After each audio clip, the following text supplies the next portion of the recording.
Bonsoir tout le monde. Je vais repositionner un petit peu l'écran parce que ce soir, je suis seul. En fait, je suis seul. C'est pas vrai. On va s'étirer ça un peu.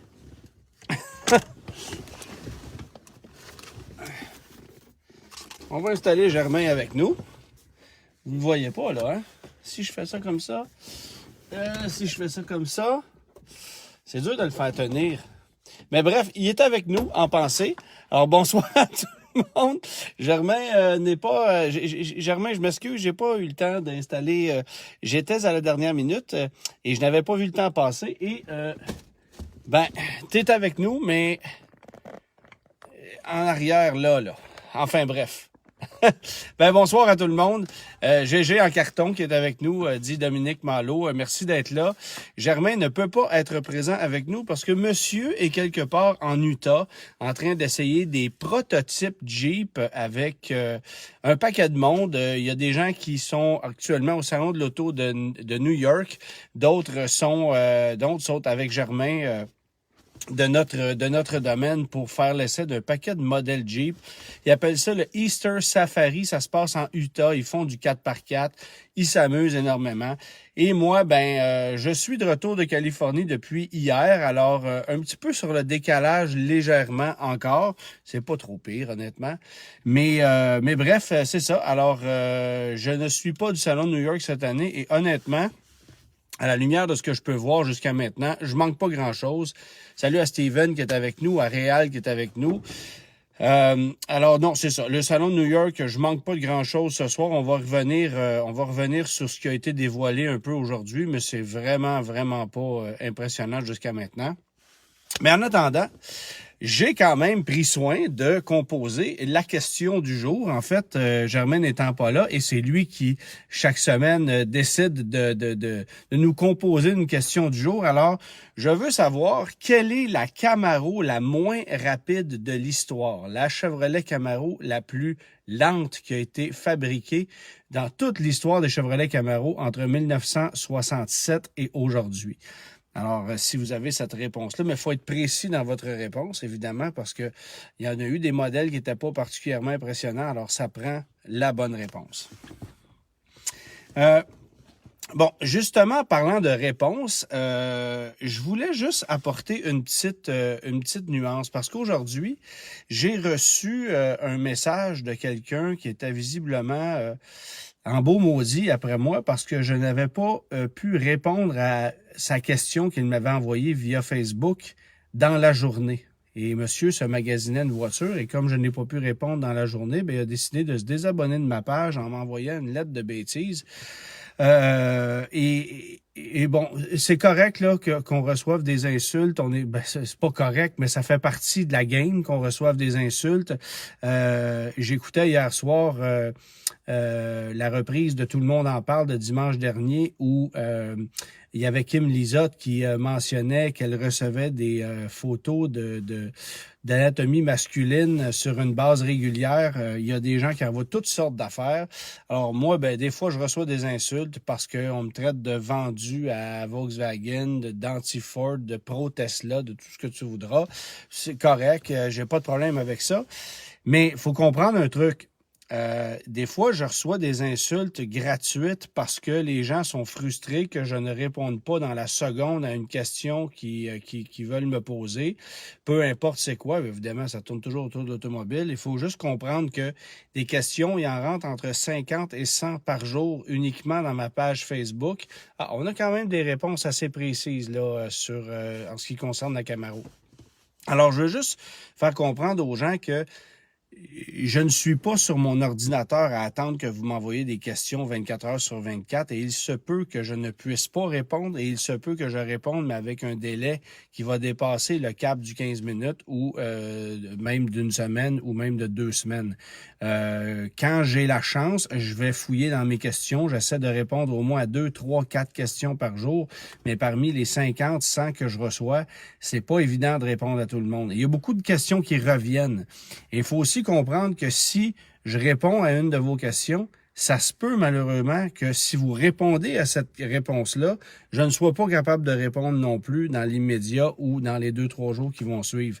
C'est ça la réalité que j'ai. Alors, pour ceux qui m'envoient une lettre de bêtises, pas besoin de vous dire que je répondrai pas là, à la suite de ça. Ça, c'est sûr.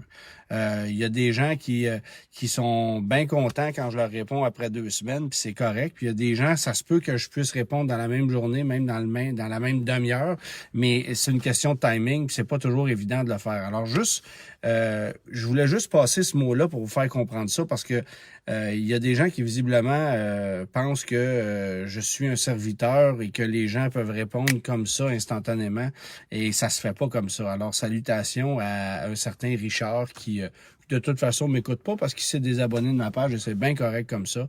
Il y a des gens qui, je pense, vont apprécier davantage ce que je peux faire. Bon, là, j'ai perdu le fil des commentaires. OK, je l'ai. Alors, bonsoir à Christian qui est avec nous. Déjà 300 personnes qui sont là, c'est bien le fun. Bon, alors moi, ceci étant dit, c'est ça. Alors, je pense que mon nom est trop long. Je n'ai pas compris. Je pense que mon nom est trop long pour que tu le dises en direct. Pierre Junior Barbeau, mais c'est correct, je t'aime pareil. Alors, je l'ai dit, ton nom. Puis merci pour les étoiles et bonsoir Alexandre. Alors, cela étant dit, je voulais parler un peu du fait, bon, je reviens de Californie. Ceux qui m'ont suivi sur les réseaux sociaux dans les derniers jours, j'ai partagé quelques photos, mais rien de particulier. En fait, je vais faire un montage que je mettrai sur mes réseaux sociaux et peut-être sur le site du Guide de l'Auto dans les prochains jours de quelques photos de voitures que j'ai prises à la volée là-bas. Il y a toutes sortes de trucs, là, évidemment. Je n'ai pas pris en photo de Lamborghini, de Ferrari, de Rolls-Royce qu'on croise à tous les coins de rue, dans le coin de Newport Beach, puis bon, etc. Mais il en demeure pas moins que j'ai pris des clichés de quelques bagnoles. Et je suis allé essayer une voiture dont je vais vous parler un peu plus tard, là-bas. Mais pour réaliser un truc, c'est que le paysage automobile californien, je pourrais dire américain, mais plus particulièrement en Californie, c'est le plus beau paysage automobile au monde en ce qui me concerne. Pourquoi? Parce qu'il y a de tout. Parce qu'il y a autant de la voiture américaine traditionnelle que de la voiture électrique, que des voitures anciennes de toutes les provenances. Vous croisez des Mercedes 300D là-bas, partout, il y en a encore des années 80, des vieilles américaines qui brûlent au soleil depuis 50 ans, mais ça fonctionne toujours.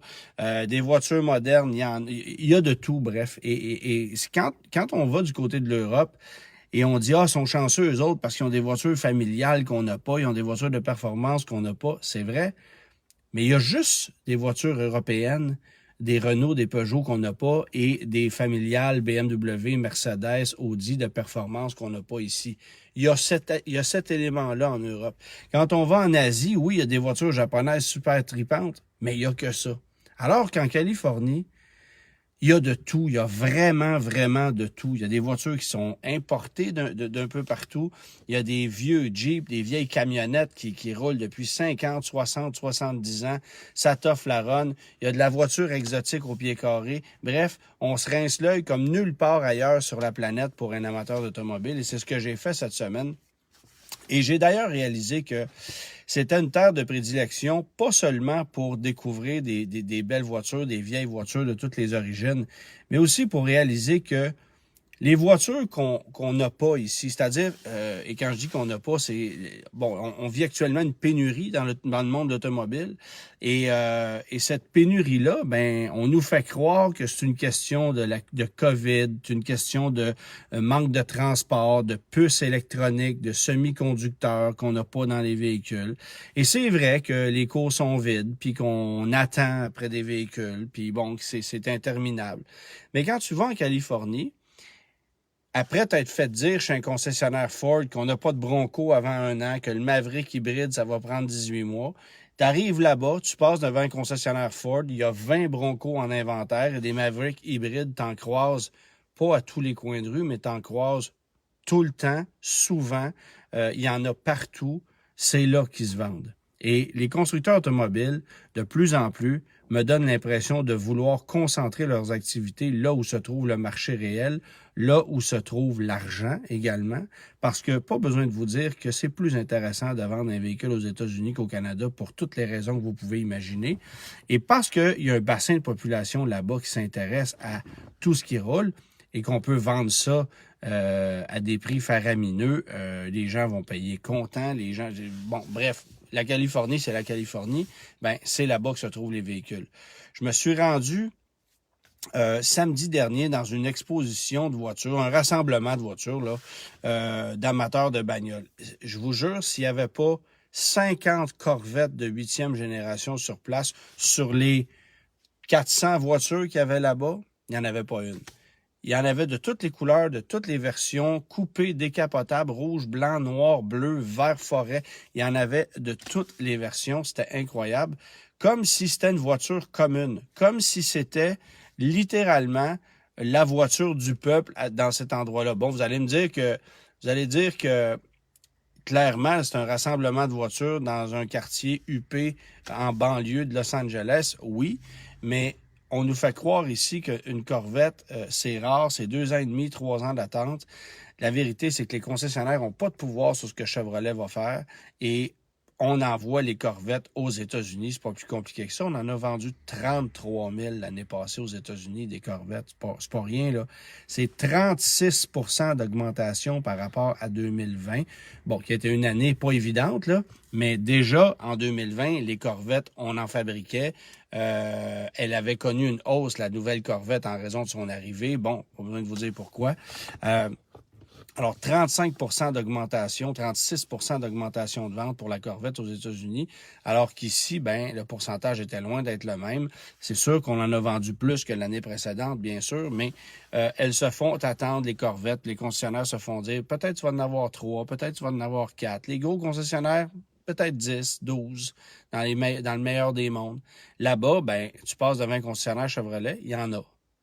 Je vous dis pas qu'il y a de l'inventaire, mais tu as 1 ou 2 Corvettes en inventaire de temps en temps, ça se peut. Alors, c'est un autre monde complètement. Il en pleut des belles voitures là-bas. Et tout ce qui est rare chez nous, ben ça se trouve aux États-Unis. Parce qu'il n'y a pas que des véhicules d'exception, là. Vous cherchez une petite camionnette Ford Transit, par exemple, un véhicule de livraison. Tu peux même pas placer une commande aujourd'hui chez un concessionnaire Ford, c'est terminé. Un Super Duty, c'est la même chose. Vous voulez un Volkswagen ID4 chez Vaux, commande terminée, plus de 2 ans d'attente. Les concessionnaires ont arrêté de prendre des noms, de prendre des commandes. Là-bas, ben, ça se peut encore. Alors, c'est ça qui est dommage, c'est que plus le temps avance, plus il y a un écart qui se crée entre les États-Unis et le Canada, et particulièrement les endroits comme la Californie, où le bassin de population et où l'argent se trouve. Et c'est ce que je constate. D'ailleurs, j'ai croisé là-bas plusieurs camions Rivian, en fait plusieurs, j'en ai vu 2. Je sais que le Hummer est en train de débarquer chez les concessionnaires au moment où on se parle. Le GMC Hummer, ça n'arrivera pas avant le début de l'année prochaine ici au Canada et évidemment au compte-gouttes et évidemment juste dans les versions les plus luxueuses. Alors, c'est ce qui est un peu dommage. Et j'ai l'impression que malheureusement, ben, va falloir composer avec ça de plus en plus parce que les constructeurs automobiles ont décidé d'arrêter de fabriquer des voitures bon marché, de vendre ça au Canada massivement, de remplir les cours des concessionnaires. En fait, est-ce que ça va se restabiliser à un moment donné? Probablement, mais pas au niveau qu'on a connu dans le passé, ça c'est certain.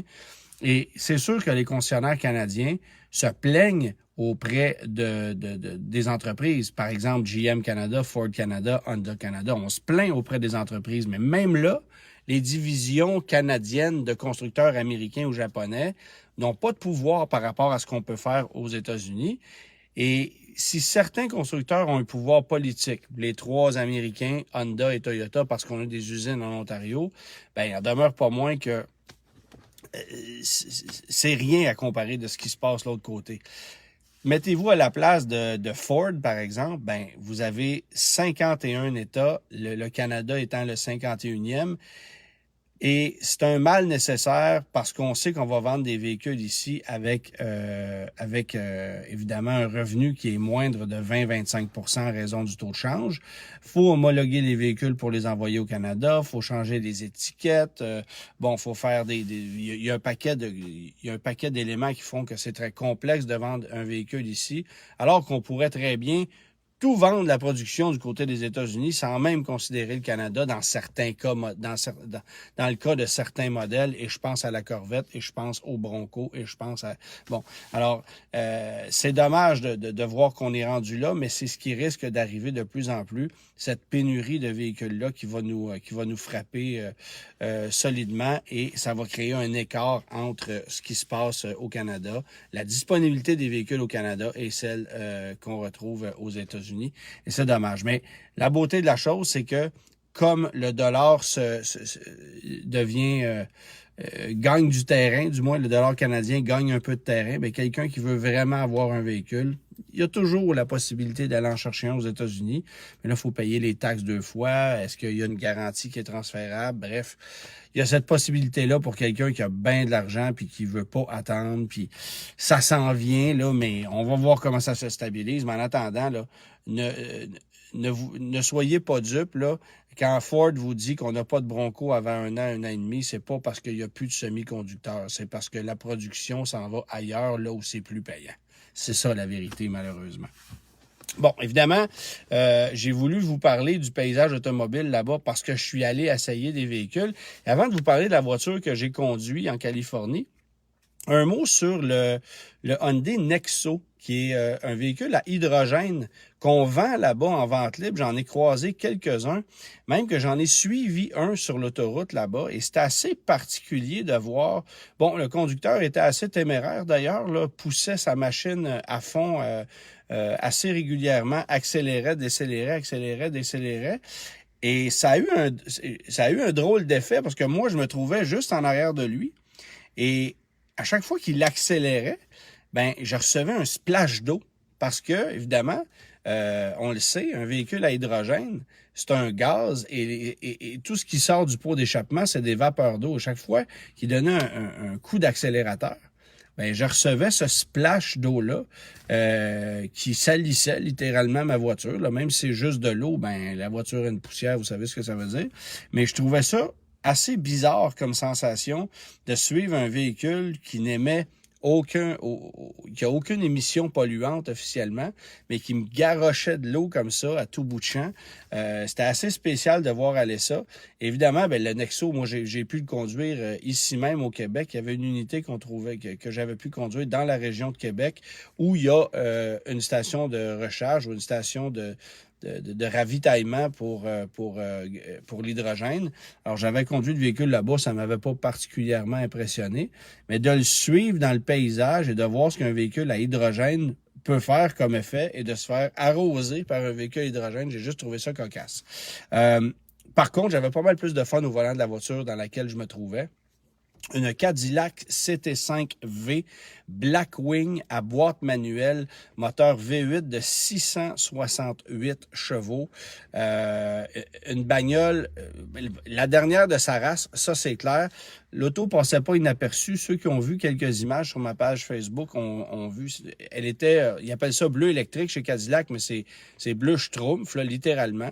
C'est une bagnole qui est assez tape à l'œil. Mais on peut choisir une couleur beaucoup plus sleeper, un blanc, un gris, un noir, même un bourgogne qui peut être très classe. Et ça peut avoir l'air d'une voiture, oui, assez performante, mais beaucoup plus subtile au niveau de son approche que celle que je conduisais, qui était d'un bleu plutôt violent et qui laissait deviner le niveau de performance que l'auto avait. Mais ce que j'ai trouvé intéressant, c'est d'une part que Cadillac ou General Motors ose encore fabriquer une voiture comme ça.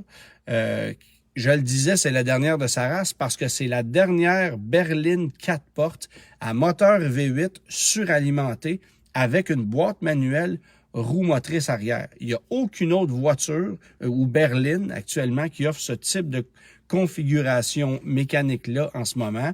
Il y en a qui vont me dire, oui, le Challenger, tu peux l'avoir avec un V8 manuel, mais c'est un coupé 2 portes. La Charger n'est pas équivalent à ça. Il existe encore une Charger L4, mais que tu peux avoir, ou L4 Red Eye, là, qui sur papier est encore plus puissante, mais que tu peux avoir uniquement avec une boîte automatique. Alors que si tu veux une manuelle, il faut aller dans le Challenger. Et sinon, la seule autre berline de haute performance qu'on peut obtenir encore avec une boîte manuelle roue motrice arrière, c'est une BMW M3, mais qui exploite un 6 cylindres en ligne biturbo, qui fait 473 chevaux, si ma mémoire est bonne. Et c'est la seule. Sinon, il n'y a pas d'autre chose. Alors, Cadillac a choisi pour une dernière fois, assurément, de lancer une berline et de la pousser à sa limite. C'est pas dur, là, on exploite le moteur de la Corvette Z06 d'ancienne génération ou de l'actuelle Camaro ZL1. Donc, bon, on a poussé la puissance à 668 chevaux. C'est 629 livres-pieds de couple. C'est bon pour un 0-100 km/h selon Cadillac en 3,7 secondes.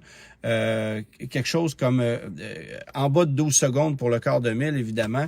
Et c'est 200 000 à l'heure en vitesse de pointe. Donc, 322 km/h en vitesse de pointe, ce qui est complètement fou. Pour besoin de vous dire que j'ai pas poussé la voiture jusque-là.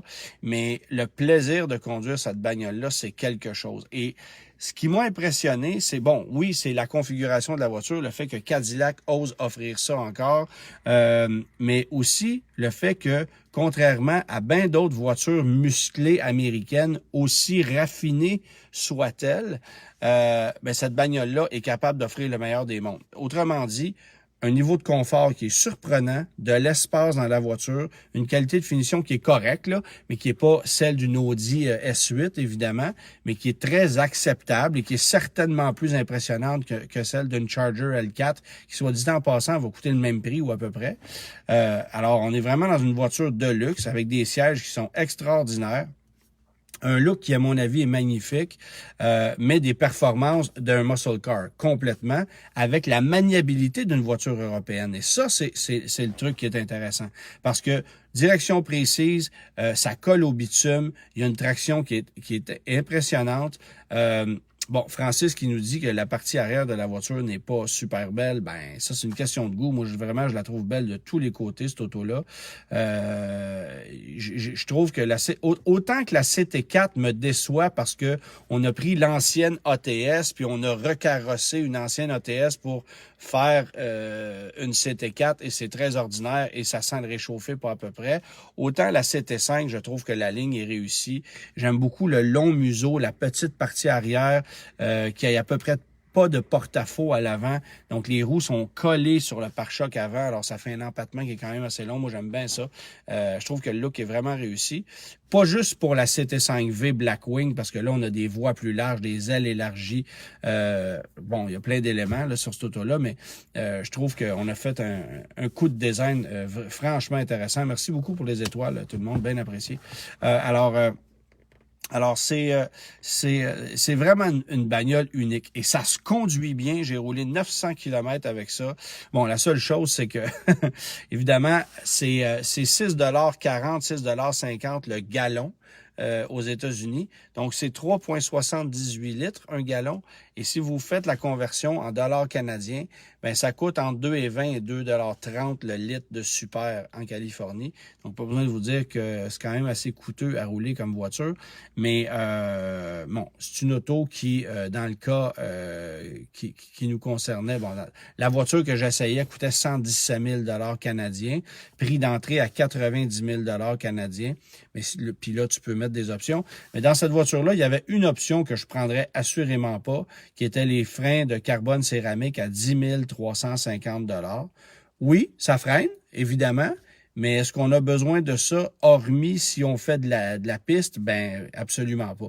Sauf que c'était une voiture qui avait été configurée comme une voiture média, qui a sûrement été amenée sur le circuit à plusieurs reprises, qui voulait nous en mettre plein la vue. Alors, on avait mis un paquet d'options dessus, des ensembles de fibres de carbone, tout ça. Moi, je me passerais de ça. Il y avait toutes les options, il y avait bien des options qui étaient superflues à mon avis, parce que ce que tu veux dans cette voiture-là, c'est les sièges, la position de conduite, le niveau de performance. Bon, tu veux peut-être avoir quelques gadgets là, comme le système audio qui était bien performant, tout ça, mais sinon, tu peux te passer de tous les ensembles de fibres de carbone qui font grimper la facture solidement. Moi, personnellement, je me passerais de ça. Mais rendu là, évidemment, ben c'est quoi de mettre 15, 20, 25 000 de plus sur une voiture à 100 000 pour avoir la crème de la crème? Surtout que c'est une voiture d'exception, surtout que c'est une voiture très rare. Et ça, c'est l'autre affaire. Je vous parlais tantôt de voitures qui sont à peu près inaccessibles au Canada. Bonne chance pour trouver ça chez votre concessionnaire Cadillac. J'ai tenté de téléphoner, moi, chez un concessionnaire Cadillac pour savoir s'il y avait possibilité de mettre la main là-dessus. Et le gars est parti à rire au bout de la ligne. C'était pas plus compliqué que ça. Il m'a même pas dit, écoute, peut-être que je pourrais essayer de travailler, peut-être que l'année prochaine, je serais capable. Il est juste parti à rire en disant, bonne chance, dans tes rêves. Tu sais, ça n'existe pas. Et aux États-Unis, pendant que j'étais là-bas, justement à cette exposition ou ce rassemblement où j'avais vu une cinquantaine de Corvettes, ben, j'ai croisé un gars de mon âge qui venait de se payer une CT5V Blackwing blanche, qui était avec sa blonde, ses 2 enfants. Et devinez quoi? Il y avait 2 sièges d'appoint dans la Cadillac à l'arrière. Et ça, j'ai trouvé ça génial. Et je regrette encore de ne pas avoir pris de photos de ça.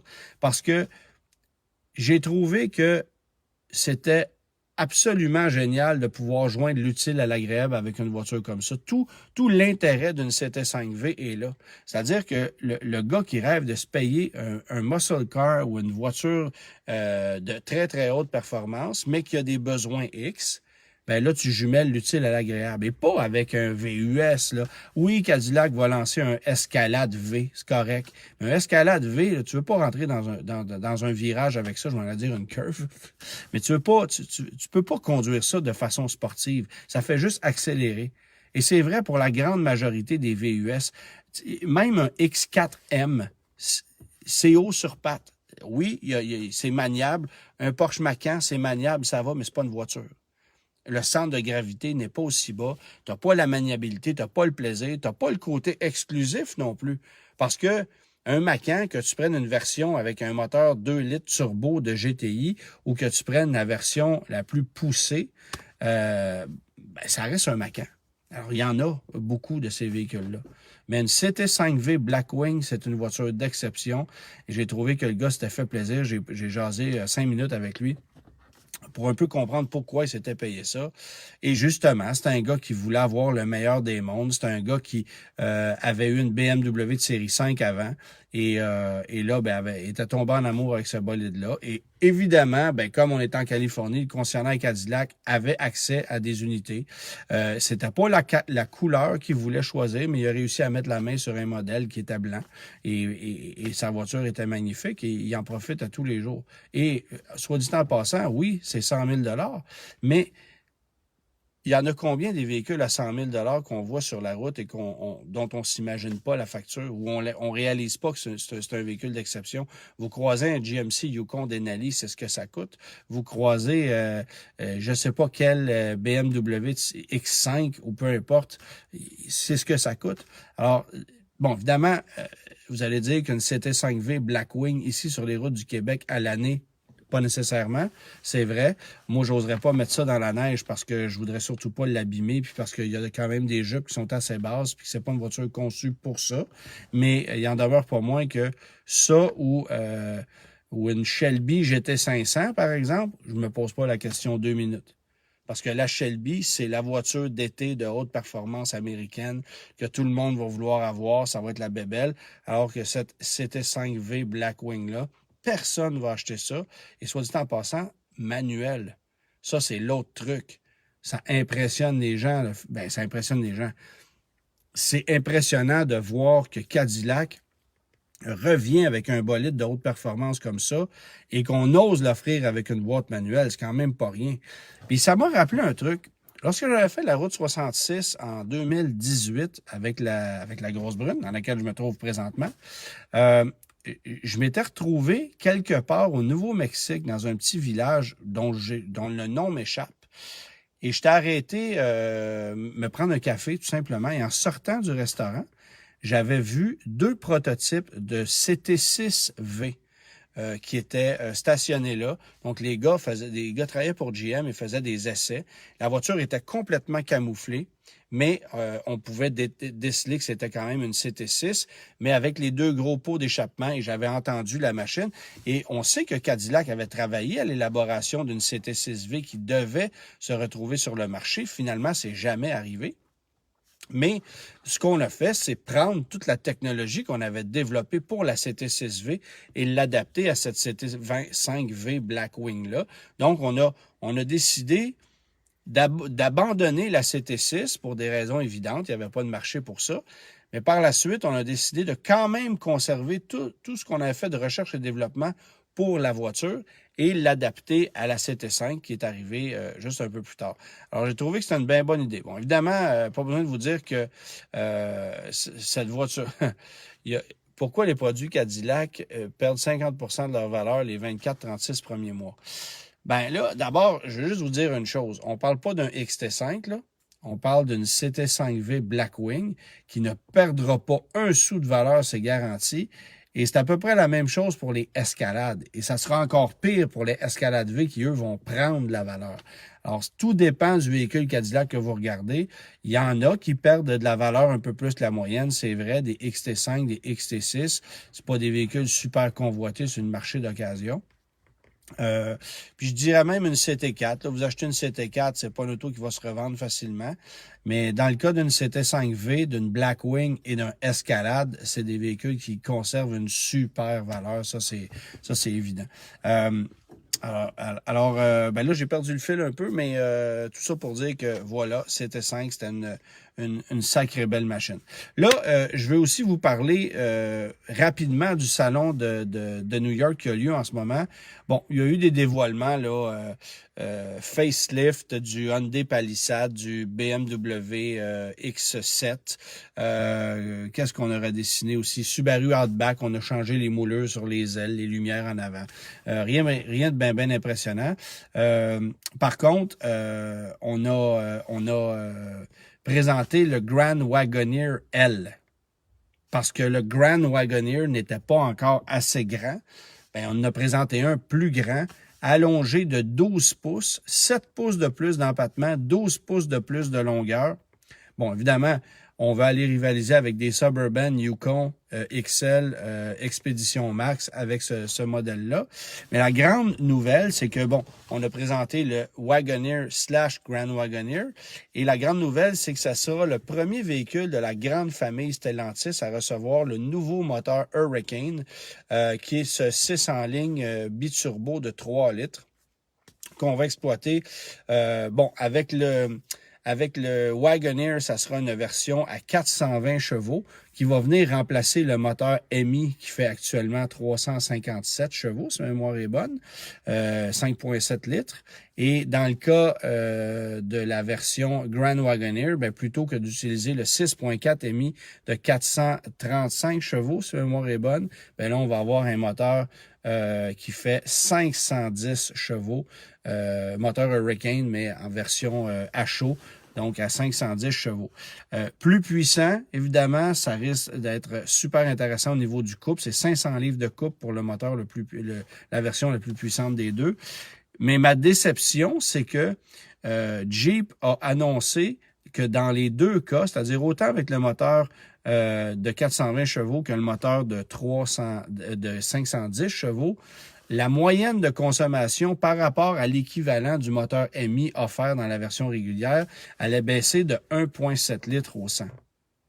Ce qui veut dire pas grand-chose en pourcentage par rapport à ce que ça consomme déjà, parce que un Grand Wagoneer avec un 6,4 MI roule à peu près à du 16-17 litres au 100 en moyenne. Donc là, vous allez vous retrouver avec du 14,5-15.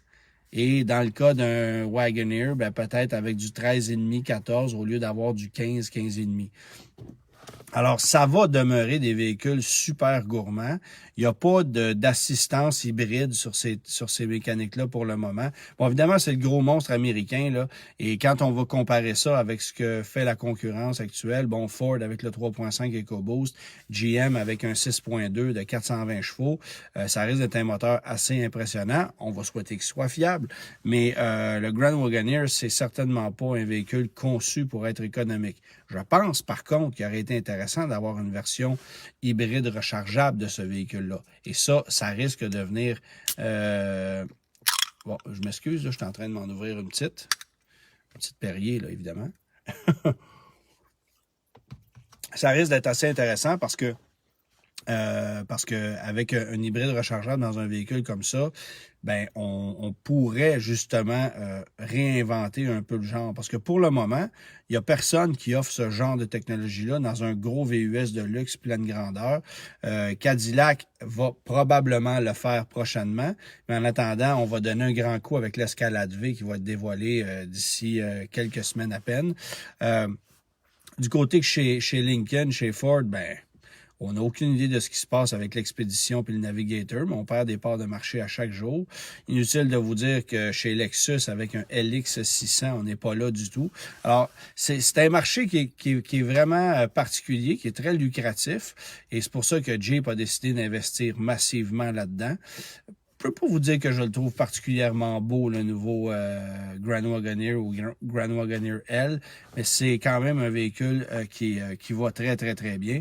Et d'ailleurs, on va le présenter à l'émission du Guide de l'Auto très prochainement. En fait, vous allez le voir d'ici la fin de la saison. Là, on est en train de travailler sur les images de cette émission-là.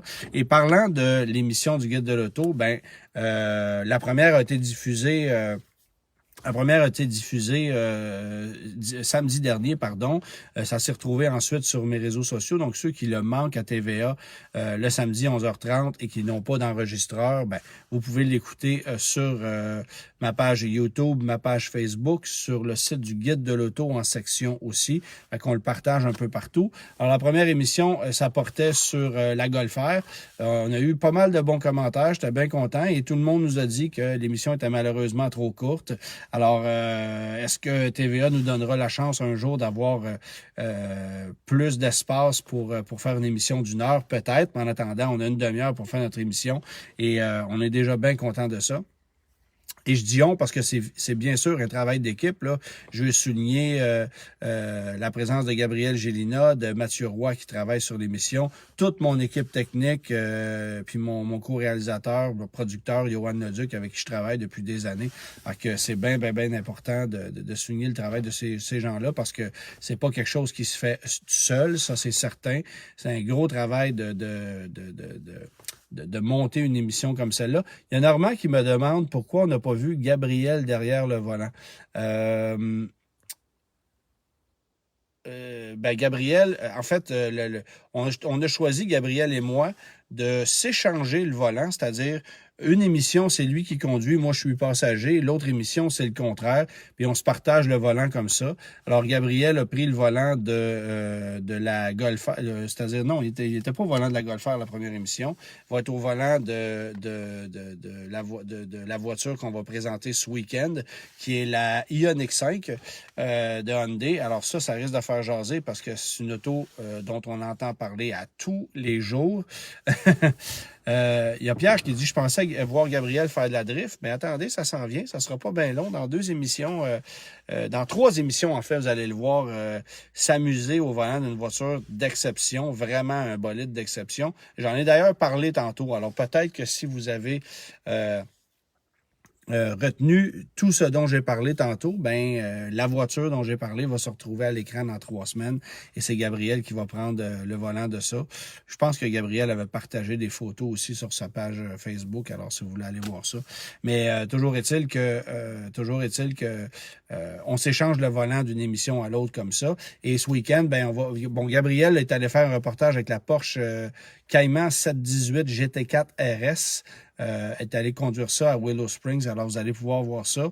Et après ça, on fait l'essai de l'Ioniq 5 avec pas d'essuie-glace en arrière et ça a été un problème durant notre essai.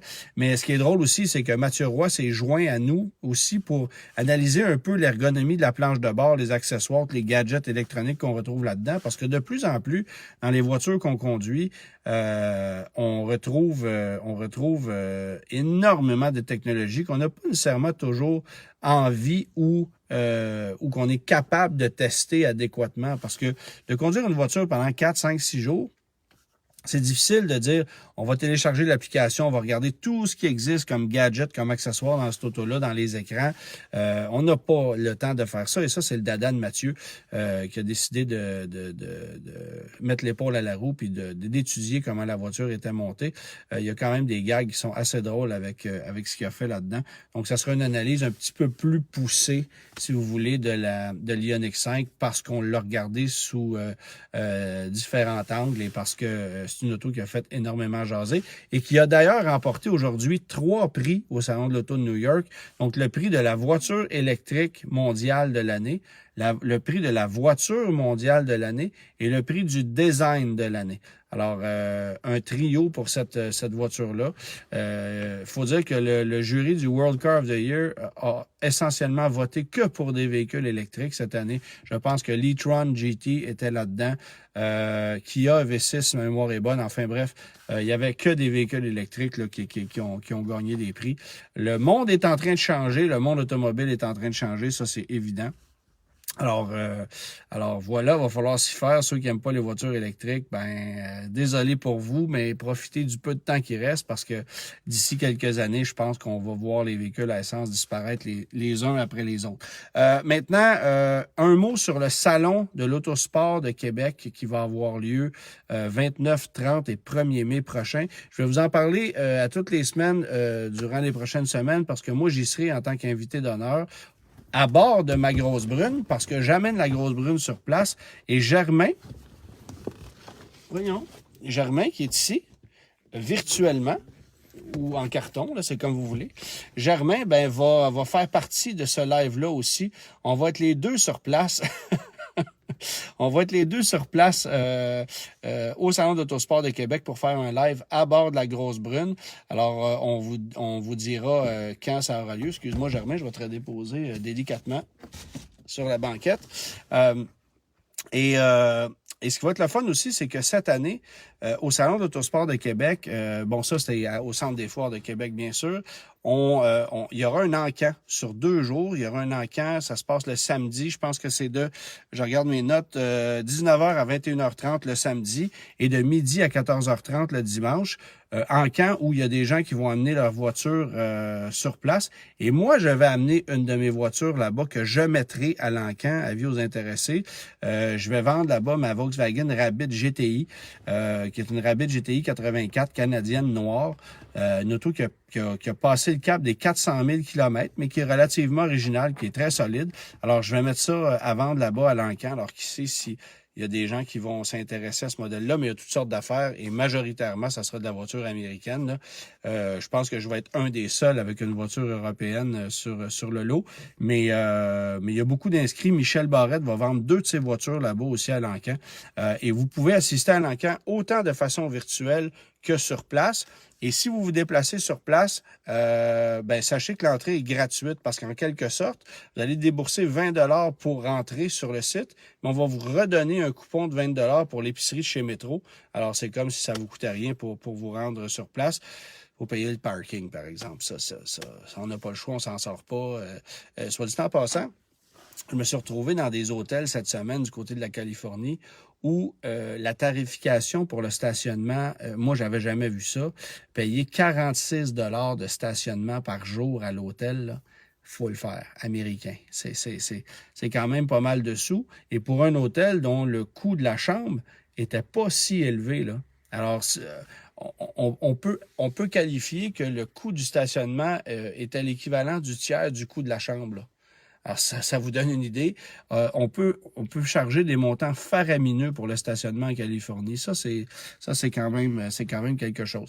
Alors, il reste juste un peu de temps et j'ai décidé, moi, cette semaine, de ne pas prendre de questions, de vous laisser la parole. Alors, si vous avez des questions, allez-y. Je vais en prendre 2, 3 au hasard. Et puis comme ça, on va terminer ça comme ça. Germain n'étant pas présent, c'est pas lui qui va poser les questions, ça va être vous autres. Ben, la semaine prochaine, il va être de retour, évidemment, pour qu'on puisse faire tout ça, faire tout ça comme d'habitude. Alors là, j'ai pas de questions comme tel. Il y a Jean-Pascal qui me dit que ça coûte 45 $ à Orlando pour se stationner. C'est mieux de dormir dans l'auto, oui, c'est sûr. Il y a plein de... Bon, Pascal, il veut savoir ce que je pense de la Ioniq 5. Bon, ben, la Ioniq 5, on en a déjà parlé. Bon, puis JP qui me pose la même question aussi. Bon, puis JP ajoute la question, est-ce qu'on devrait prendre une EV6 ou une Ioniq 5? Bon, la première question, c'est qu'est-ce qui est disponible? Parce que c'est des autos qu'on aime bien, mais c'est très difficile de mettre la main sur ces voitures-là. Il n'y en a pas chez les concessionnaires. Et c'est pas parce qu'on n'en livre pas, là. Parce que moi, j'en vois partout sur les routes ici au Québec, beaucoup plus, soit dit en passant, qu'en Californie.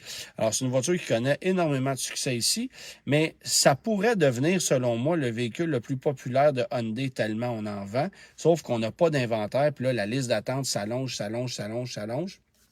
Alors, moi, je préfère l'Ioniq 5 à la Kia EV6 simplement pour l'espace intérieur, pour son look qui est très rafraîchissant, qui est complètement champ gauche, puis parce que je préfère la position de conduite à celle de l'EV6 où j'ai la tête au plafond et où la visibilité est un peu plus restreinte. Mais c'est uniquement pour ça, parce que au niveau de la conduite, je dirais même que l'EV6 est un petit peu à l'avant-plan en termes de maniabilité. C'est pas une auto super passionnante à conduire. Côté puissance, c'est la même chose, mais tu as l'impression que la EV6 a une maniabilité un peu supérieure. Alors voilà. Là, il y a Pierre qui me demande s'il devrait restaurer sa 280 ZX 1981. Il dit, est-ce que je la restaure ou je l'envoie au recyclage? Mais non, on restaure ça. Et ça commence à être des voitures qui sont plus convoitées, plus rares, là. Il y en a pas des masses de ces autos-là. Ils ont des gros problèmes de châssis, les 280 ZX, comme les 300 ZX. Et voilà. Alors moi, je restaurerais ça, mais évidemment, trouver des pièces, c'est pas toujours évident. Il y a bien des sites, sur une 280 ZX, c'est plus facile à trouver que sur ma Datsun à moi, qui est un modèle F10, où là, trouver des pièces, bonne chance. Ça, c'est vraiment pas évident. Et on salue Patrice Marion de chez Paillé qui nous regarde en ce moment. Je dis Paillé parce que j'ai reconnu le logo de sa page Facebook. Bon, puis il y a Pierre qui me demande est-ce qu'on choisit un Hummer EV de base ou un Silverado EV Work Truck? Rendu là, c'est une question de goût personnel. Moi, c'est certain que je préfère prendre le Silverado EV juste parce que c'est un peu plus sleeper comme look. J'ai pas besoin d'attention à ce point-là. Le Hummer, je pense que c'est un stunt au niveau du look. Là, c'est un véhicule qui est super impressionnant, bien sûr, mais je veux dire, est-ce que c'est utile d'avoir un véhicule aussi imposant, aussi massif que celui-là? Moi, je préférerais certainement conduire un Silverado, puis que ça paraisse pas trop que c'est un véhicule électrique, mais que j'ai le rendement. Puis Jérémy me demande ce que je pense de la Corolla GR. Ça, j'ai hâte d'essayer ça. Pas à peu près. Parce que puis là, j'ai plusieurs personnes qui me demandent pourquoi je vends la GTI.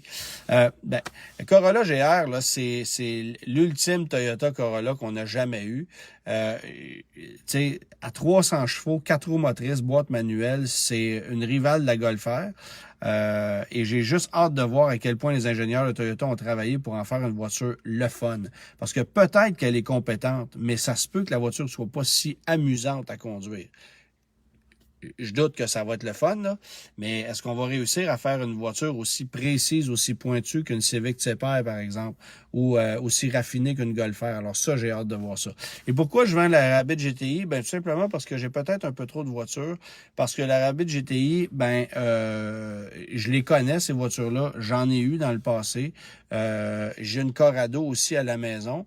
Et la question que je me suis posée, c'est est-ce que je vais vouloir conduire la Corrado ou la Rabbit GTI quand je vais partir pour aller faire une balade avec le peu de temps qui me reste? Alors, je vais laisser aller la GTI. J'aime beaucoup ma Corrado. La Corrado est à moins de 80 000 km, puis elle est toute originale. Alors, voilà, c'est un choix que je fais tout simplement. Puis ça veut pas dire que j'achèterai pas d'autres véhicules, là. D'ailleurs, je m'en suis procuré un en Californie, un petit camion là, que j'ai trouvé là-bas. Là. J'aurais bien le temps de vous en reparler à un moment donné. Mais un petit coup de cœur que j'ai eu sur place en voyant un véhicule à vendre là-bas, j'ai pas pu résister. Donc, c'est une maladie. C'est comme ça. Mais bref, c'est ça. Alors, je vais amener la GTI là-bas pour l'Encan au Salon de l'Autosport de Québec. Je vais acheter un vieux VUS qui peut tirer 3500 livres. Fiable, que me conseilles-tu? Un 4Runner? Ça dépend du budget qu'on a, mais un vieux 4Runner, c'est indestructible, c'est capable de remorquer ça. C'est certainement pas économique, c'est certainement pas raffiné, mais ça fait un sacré bon boulot, là. Alors, voilà. Puis il y a Arek qui me dit Outlander V6. Alors, je sais pas pourquoi, mais enfin, bref. Oui, puis là j'ai des commentaires sur le câble le câble du système hybride du RAV4. C'est sûr on va investiguer, on va poser pas mal de questions. Je rencontre prochainement les gens de Toyota, alors on va faire un peu la lumière là-dessus. J'espère que Toyota va revenir sur sa décision de ne pas avoir garanti ce câble-là comme si c'était une pièce du groupe motopropulseur. Ça, je trouve que ça n'a pas de bon sens.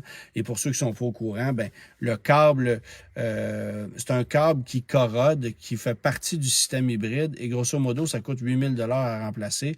Et c'est pas couvert passer la garantie de base de 3 ans, 60 000 km, ce qui n'a absolument pas de bon sens. Il y a beaucoup de gens qui ont de problèmes avec ça. Alors, histoire à suivre. En terminant, la réponse à la question au tout début, quelle est la Camaro la moins rapide de l'histoire? La plus rapide, bon, je veux dire, ça aussi, c'est peut-être plus complexe, c'est quand même complexe à trouver, puis il y a matière à interprétation, là.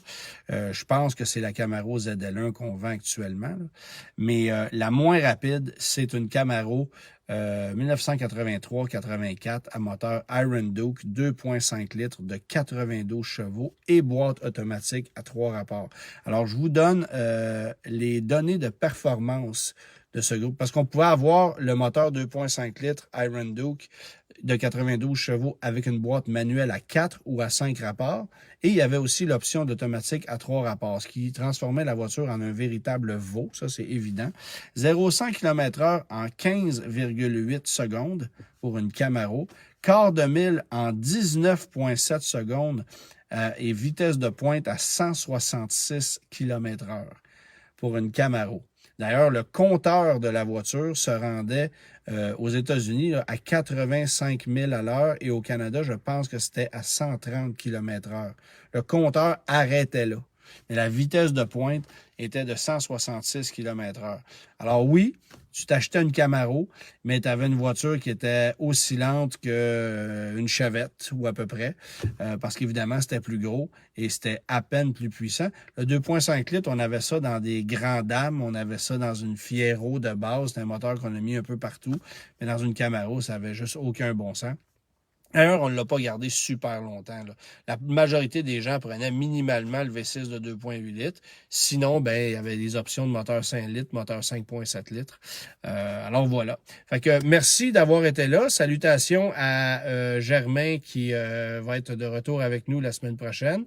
Et d'ici là, je vous invite à écouter le guide de l'auto samedi 11h30 sur TVA, où on va parler de l'Ioniq 5. Et voilà. Alors, bye bye tout le monde. Merci d'avoir été là.